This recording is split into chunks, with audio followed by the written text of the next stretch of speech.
근데 이 밖에 또 굵직굵직했던 주요 이슈들도 좀 살펴볼까요? 네, 바로 이슈들로 넘어가 보도록 하겠습니다. 자, 지금 미국 하원의 금융서비스위원회가 디지털 달러 청문회를 개최하는데 양측의 주장이 계속해서 팽팽하게 엇갈리고 있습니다. 뭐 개인정보 문제 그리고 혁신 리더십 등 이런 주장들이 엇갈리고 있는데요. 일단 이 디지털 달러라고 하면 CBDC를 의미를 하죠. CBDC가 이 글로벌 문제를 해결하는데 뭐 좋은 해결책이 될 수는 있다. 될 수는 있지만 그럼에도 불구하고 이 개인정보 문제를 해결할 수 없다라는 부분이 이 미국이 선도적으로 이런 부분을 채택을 해야 되는데 좀 조심스럽다라는 이슈가 있는 것 같아요. 그래서 중국 같은 경우는 워낙 개인정보 보호를 중요시하지 않고 국가가 통제를 하기 때문에 뭐 상관이 없지만 미국같이 우리는 뭐 글로벌 금융 리더 자리를 지켜야 되는데 미국이 CBDC를 적극적으로 추진하면 우리 뭐 이런 좀 인지도나 이런 데서도 상당히 글로벌 영향력을 잃을 수도 있다라는 우려가 나오는 건데 이 개인정보 보호가 또 미국 같은 나라에서는 워낙 중요하게 작용이 되기 때문에 이러한 부분이 지금 미국에서는 CBDC 촉진에는 상당히 부정적인 이슈로 작용이 되고 있고요. 네, 그런 한편 어제 열렸던 이 토큰 2040 싱가포르 토큰 2040에서 비탈릭이 또 이렇게 이야기를 했습니다. 최근에 홍콩 쪽의 암호화폐 거래가 다시 재개가 되고 거래소 라이센스가 다시 발급이 되면서 차이나머니가 홍콩 쪽으로 우회돼서 들어오는 거 아니냐라면서 기대를 했는데 비탈릭은 조금 홍콩 쪽 우리가 경계를 해야 된다라고 이야기를 합니다.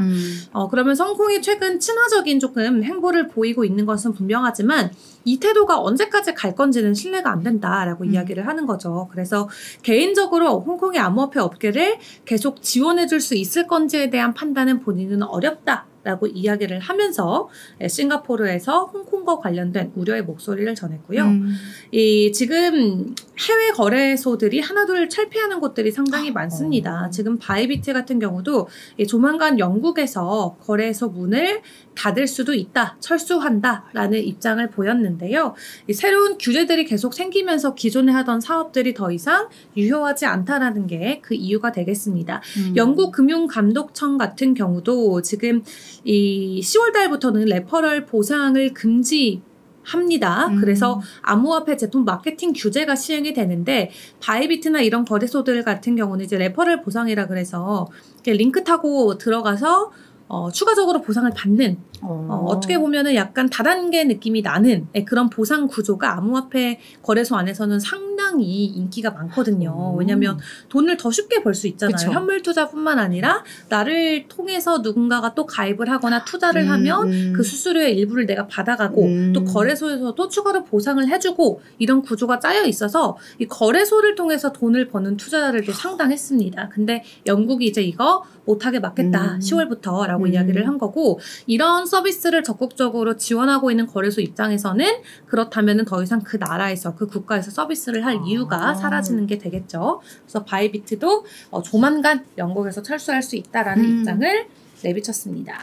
네, 요즘 거래소들이 확실히 힘들긴 한가 봐. 이게 그냥 철수한다라는 건 뭔가 좀 장사가 안 되니까 사실 그쵸. 또 그런 거잖아요. 그래서 좀 근데 그동안 너무 해먹어서 거래소들은 그동안 너무 배를 너무 불려놨어요. 그래. 그래도 국내 거래소들은 잘하는 것 같아요. 이 정도면. 사실 국내 거래소들은 이미 규제를 먼저 받았죠. 우리나라가 규제 나라라서. 네, 먼저 규제를 제대로 받아서 코인 상장도 이제 어려워지고 막무가내 폐지도 어려워지고 뭐 레퍼럴 이런 거 국내에서 있을 수도 없는 일이고요. 그렇지. 그리고 거래소들이 많이 남겨먹는 스테이킹 서비스라던가 이런 것도 이더리움이나 이렇게 대형주들 위주로 검증받은 코인만 선착순으로 받아서 일정된 금액만 운용되게 돼 있거든요. 네. 네, 해외는 이렇게 해? 네, 이렇게 강조.